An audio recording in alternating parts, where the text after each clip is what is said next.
प्रकार होता आणि कुठल्या बँकेची सगळी लोक होती आणि काय कारवाई? याच्यामध्ये फिर्यादीने जे क्रेडिट कार्ड घेतलं होतं तर त्या क्रेडिट कार्डचे काही हप्ते जे आहेत तर ते थकीत होते. तर त्या अनुषंगाने ते इंडस लँड बँक जी आहे तर तिचे रिकव्हरी एजंट आहेत तर त्यांनी त्यांना येऊन सगळ्या घटनास्थळी जे आहे तर त्याची हप्ते भरावे त्याच्यापेक्षा वाढीव काही रकमेची मागणी केली. अशा पद्धतीने तक्रारदार आहे त्यांनी तक्रार दिलेली आहे.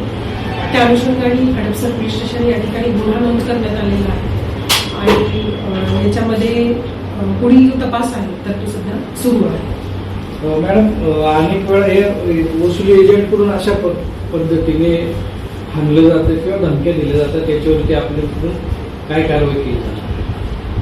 कोणत्याही बँकेचं कर्ज असेल किंवा इतर कोणत्याही गोष्टी तुमच्याकडे रिकव्हरीसाठी येत असतील तर आमची सर्व नागरिकांना आवाहन असेल की कुठल्याही गोष्टीवरती तुम्ही तुमच्याकडे ज्यावेळेस असे येतील आणि तुम्हाला कोणीही अशी दमदाटी करत असेल तर तुम्ही नक्कीच पोलीस स्टेशनला संपर्क साधावा. त्याच्यावरती आपण स्ट्रिक्ट ऍक्शन जी आहे तर ती केली जाईल. या प्रकरणामध्ये आपण एक्स्टॉर्शन 324 वगैरे या कलमांच्या खाली आपण गुन्हा दाखल केलेला आहे. जी काही बँकेची रिकव्हरी आहे ती त्यांनी कायदेशीर पद्धतीनं करावी.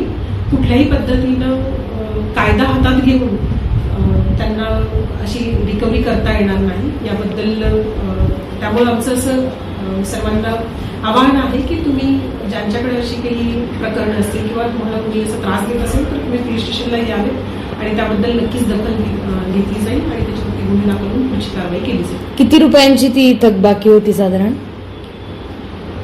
त्याचे काही हप्ते जे आहेत तर ते येणं बाकी आहे. एक्झॅक्ट रक्कम जी आहे तर ते काढत आहे माहिती घेत आहे. आणि ज्यांना मारहाण केले ते बाय प्रोफेशन कोण आहे, ते काय करतात नेमकं? जे मारहाण झालेली आहेत तर ते ऍक्सेसरीज मध्ये आहेत, म्हणजे त्याचं मॅनेजर म्हणून काम करतात.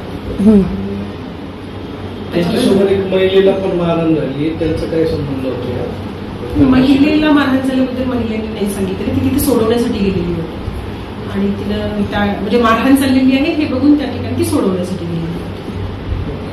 किती जणांना विरुद्ध गुन्हा दाखल झाला? 3 लोकांच्या विरुद्ध. आणि काय कारवाई केली जाणार?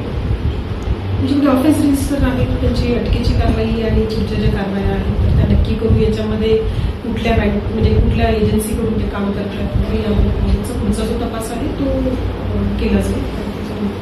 त्याच्यावरती कारवाई. बचाव करायला गेलेल्या महिला नेमक्या कोण आहेत? त्याच्या आहे ती सोसायटी ज्यांना मारहाण झाली त्यांच्याच सोसायटीमध्ये राहणारी ती महिला आहे. तिला ते दिसल्यानंतर ती त्यांना त्या ठिकाणी गेली होती आणि तिला ते मारहाण होऊ नये म्हणून ती आणत होती. आणि त्या बाय प्रोफेशन काय करतात? महिला बाय प्रोफेशन काय करतात त्याच्याबद्दलची माहिती. ओके.